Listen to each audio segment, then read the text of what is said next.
Hai, Sobat Viral.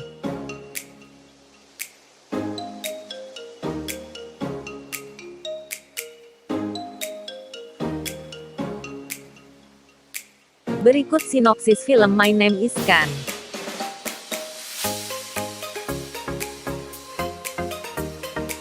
Sebelum lanjut jangan lupa subscribe, like, tekan tombol lonceng dan share.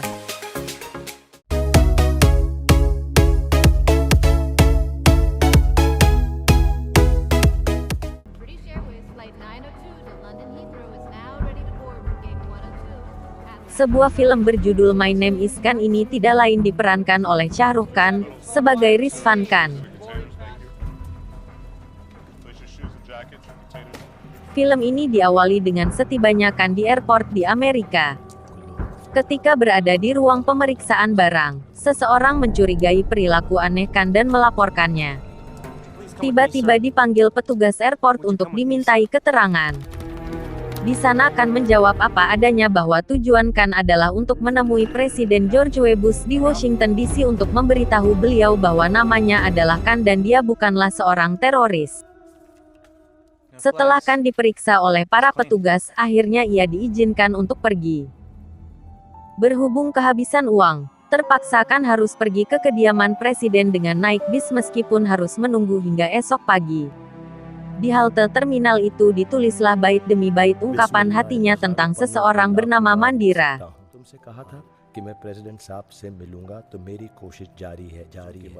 Kita kembali ke beberapa tahun lalu, saat Khan masih anak-anak. Khan hidup bersama ibunya Razia Khan dan adik kecilnya yang bernama Zakir. Merekalah yang senantiasa menemani hari-harinya, bahkan diakibatkan Asperger syndrome yang dialami Khan, dia mendapatkan perhatian lebih dari sang ibu daripada adiknya sendiri. Konsep-konsep kebaikan senantiasa ditanamkan sang ibu dengan harapan Khan bisa setara dengan mental anak-anak normal pada umumnya. Efek dari sindrom tersebut Khan sering jadi objek bulian oleh teman-temannya. Meskipun faktanya secara kesadaran emosional Khan justru melampaui mereka semua. Pada suatu hari Khan dibawa sang ibu menemui sang profesor bernama Wadia. Awalnya Pak Wadia sempat menolak, namun, setelah menyaksikan kecerdasan Khan, akhirnya, Pak Profesor pun menerima dia sebagai muridnya. Hal itu terbukti ketika bencana banjir melanda pemukiman di sana dan ternyata Khan mampu mengatasinya. Momen ini sontak membuat gurunya kagum bercampur haru atas kecerdasan yang dimilikinya itu. Sementara itu Zakir yang kini sudah lulus SD, dia mulai merasa iri atas kakaknya. Namun, dengan penuh kearifan sang ibu berusaha meluruskan atas kesalahpahaman itu meskipun sepertinya Zakir belum bisa menerimanya. Di usianya yang ke-18, Zakir pergi ke Amerika karena mendapat beasiswa. Singkat cerita, beberapa tahun pasca menikah, Zakir belum sekalipun mempertemukan istrinya kepada sang ibu. Raut kesedihan pun terlihat jelas dari wajah sang ibu yang semakin menua dan sakit-sakitan. 6 bulan kemudian sang ibu meninggal dunia karena penyakit jantung. Zakir nampak hadir pada pemakaman itu. Zakir kemudian kembali ke Amerika serta mengajak kakaknya untuk hidup bersama keluarganya di sana. Di Amerika, Khan disambut baik oleh istrinya Zakir yaitu Hasina.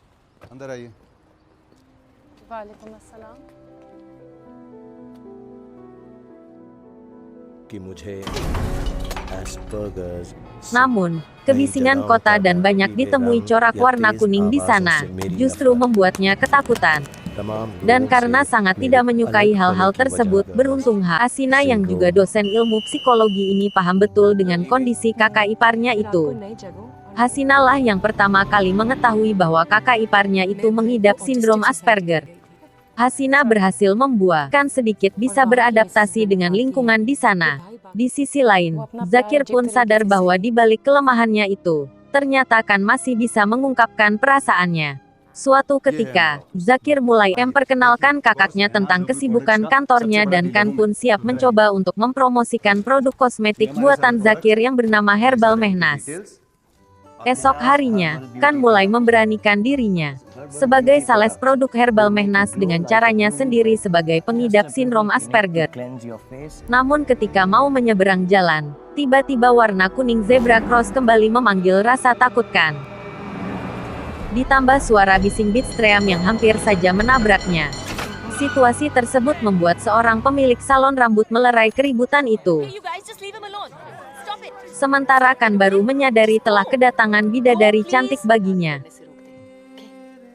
Namun tiba-tiba aliran darah Kan berdebur keras ketika si bos nan elok dan baik hati itu mengetahui kedatangannya sebagai pramuniaga yang baik di salon itu. Kan disambut si bos dengan baik pula. Dia bernama Mandira. Dia memang cantik. Setelah beberapa hari mengenal Mandira, Kan mulai terpaut hati dengannya. Hingga suatu saat tepat di depan salon itu, Kan nekat mengungkapkan perasaannya tanpa menghiraukan kekurangannya. Bahkan meskipun berbeda agama sekalipun, Kan siap menjalani hidup bersamanya dan bersama anak dari suami pertama Mandira yang bernama Samir. Keputusan ini sempat mendapat kecaman keras dari Zakir, namun Kan yakin bahwa yang membedakan manusia hanyalah baik dan buruk perilakunya. Sehingga tak ada alasan bagi siapapun untuk melarang Kan melakukan maksud baiknya. Sampai tiba di hari pernikahannya, Hasanah datang memberikan doa restu. Mereka pun nampak menyatu dalam kedamaian kendati perbedaan keyakinan setelah melatar belakangi keduanya. Kebahagiaan Mandira saat ini turut dirasakan pula oleh sahabatnya yaitu Sarah bersama suaminya yang juga sebagai wartawan dan anaknya teman sekelas dengan Samir. Mereka selalu datang di setiap acara keluarga Mandira.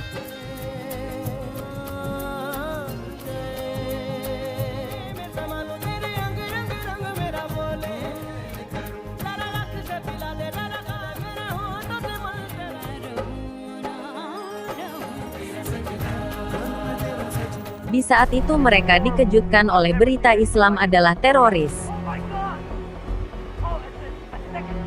Semenjak peristiwa itulah pemerintah Amerika dan masyarakat mulai antipati terhadap Islam sekaligus menganggap Islam sebagai agama yang kejam dengan penuh radikalisme. Hal ini menunjukkan sejarah baru dunia barat yang telah dimulai yang ditandai dengan tragedi pada tanggal 11 September tahun 2001. Imbasnya adalah membuat umat Islam di sana menjadi tak nyaman sehingga mereka pun tak luput dari serangan teror penduduk dan Muslim sebagai dari kebencian mereka.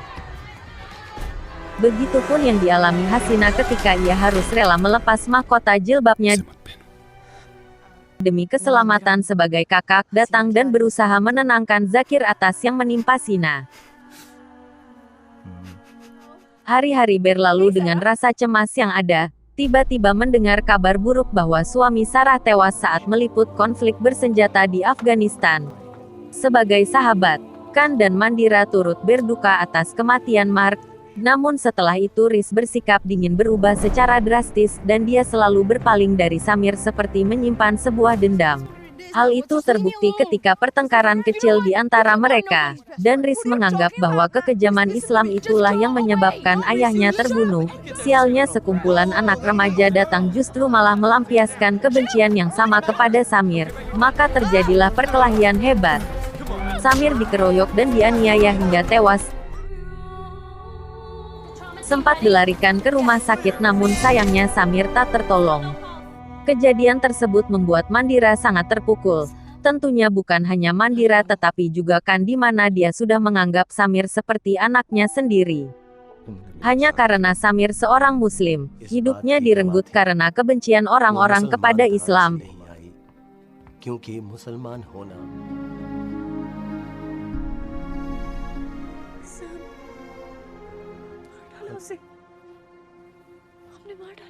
Kebencian sudah terlanjur menguasai jiwa Mandira, sehingga kata-kata penyesalan pun terucap dari mulutnya. Jika saja dia tak menikahi Kan mungkin semua ini takkan terjadi. Namun kedewasaan sikap Kan terlihat ketika menerima kenyataan ini dengan ketulusan. Meskipun dia harus angkat kaki dari kehidupan Mandira, untuk membuktikan pada dunia barat bahwa dirinya adalah Kan, dan dia bukan seorang teroris. Kan pun mengambil perkataan istrinya dengan serius lantas memutuskan sebuah perjalanan jauh untuk menemui Presiden George W. Bush. Setidaknya langkah ini dapat sedikit merebus kepedihan atas kematian Samir, sekaligus meyakinkan Mandira bahwa Islam adalah kedamaian bagi semesta dan tak ada sedikit pun yang salah dengan Islam. Perjalanan yang sangat jauh tak membuat Kan hilang harapan untuk bisa bertemu Presiden. Bahkan ketika perbekalan mulai habis terkuras, dia rela melakukan apapun demi mendapatkan uang dengan cara yang halal. Di sana akan berusaha mengemukakan tentang identitas Islamnya dengan sikap-sikap ketaatan melakukan sholat. Hal tersebut membuat kagum seorang Kristiani dan sepasang Muslim yang baru saja dikenalnya di sebuah restoran itu. Sebagai Muslim, dia yakin bahwa sholat tidak bergantung pada situasi atau pada siapapun, melainkan hanya bergantung pada keyakinan penganutnya. Di sisi lain, Mandira terus berusaha mengungkap kasus di balik terbunuhnya Samir. Namun selama 6 bulan penyelidikan, pihak kepolisian tidak menemukan bukti terkait pembunuhan Samir, bahkan bermaksud menutup kasusnya. Alhasil Mandira kecewa dan bertekad untuk menemukannya sendiri.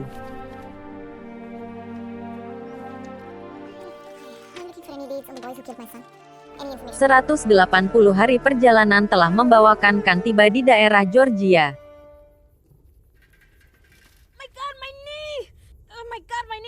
Di mana dia disambut seorang ibu bernama Mam Jenny. Setelah ia menolong anaknya yang terjatuh suatu hari pada sebuah upacara mengenang pejuang yang gugur pada Perang Irak, dan putra sulung Mama Jenny termasuk pahlawan yang gugur saat itu. Khan menjunjung jiwa toleransi tingkat tinggi di mana dia mengungkap kerinduannya terhadap anaknya yang sudah tiada di hadapan mereka. Meskipun berbeda agama, dengan segala ketulusan mereka pun turut berdoa untuk Samir.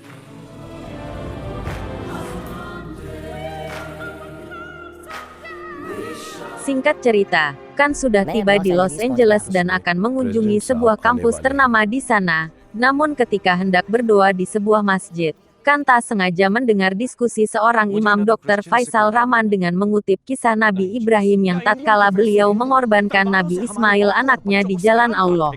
Namun redaksi dan intonasi bahasa sang dokter ini seperti sedang mendoktrin jemaat untuk sebuah gerakan perlawanan atas kesalahan umat Islam di sana. Tiba-tiba tersentak kaget, dengan tegas dia menolak pemikiran serta ajakan saran dokter sekaligus menjelaskan bahwa jalan Allah di balik kisah Ibrahim dan Ismail bukanlah kebencian atau perang, melainkan kasih sayang. आप झूठ बोल रहे हैं, आप झूठ बोल रहे हैं। Doctor Faisal Rahman is a liar. अजनबी कौन था? मैं झूठ नहीं बोल रहा हूं। आप झूठ बोल रहे हैं। हालात की मांग है कि हम यहाँ इस वक्त। देखिए, मैं आपको सब बता सकता हूँ। देखिए भाईजान, आप भी बता दीजिए कि वो था कौन। Khan sempat menginformasikan penemuan tersebut untuk diketahui FBI. Kemudian Khan berbaur dengan massa untuk bertemu presiden.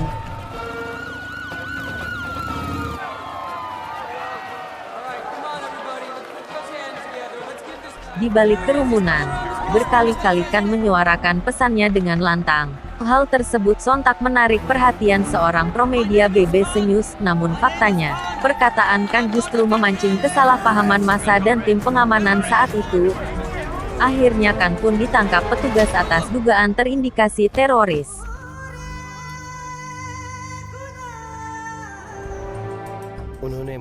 Alhasil usahakan selama berminggu-minggu ini berujung sebuah petaka baginya.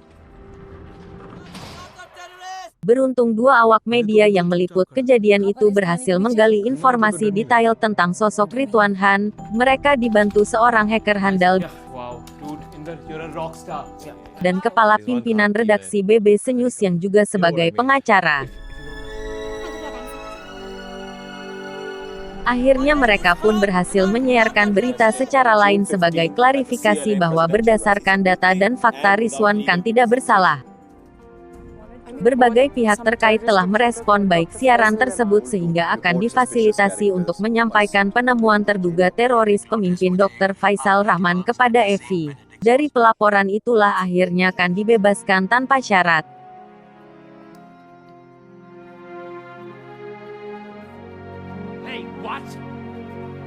Di ruang resep kantor itu Han mencium aroma wangi tubuh Mandira yang khas. Spontan dia pun mencarinya, namun setelah ditemukan, Khan lebih memilih untuk menunaikan janjinya daripada menemui Mandira. Karena dia yakin bahwa janji adalah hutang yang suatu saat kelak akan dipertanyakan dan dipertanggungjawabkan.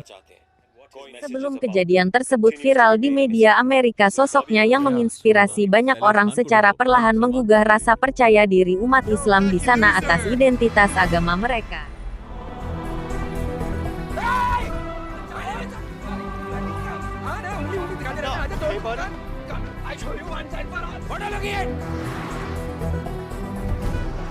Keesokan harinya tersiar kabar bahwa bencana badai tengah melanda daerah Wilhelm. Seketika itu Kan teringat tentang sosok Mama Jenny dan Lisa rambut galing Joel, maka kemudian Kan pun bergegas pergi untuk segera menolongnya. Ternyata benar permukiman kecil itu tinggal tersisa puing-puing reruntuhan yang hampir karam ditelan banjir.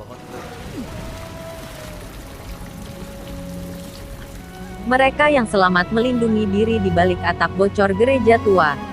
Kan yang lebih dulu tiba di sana turut membantu memperbaiki gereja dengan segenap ketulusan hatinya. Rizvan, what are you doing here?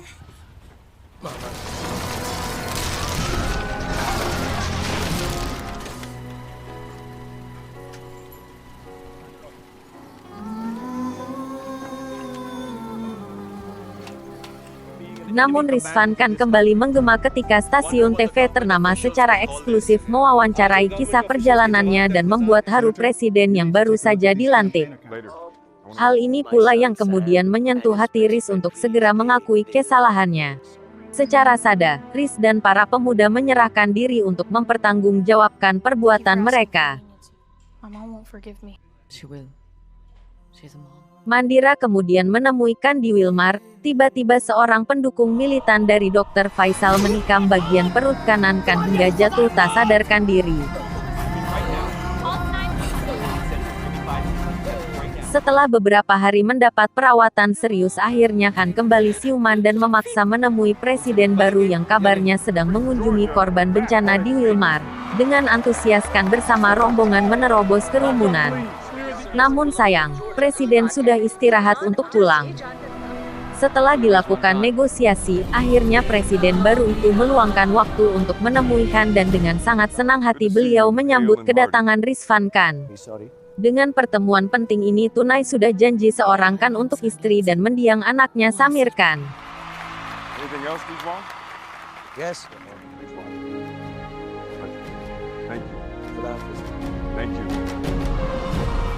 Terima kasih telah menonton video ini sampai selesai. Sampai jumpa lagi di video selanjutnya.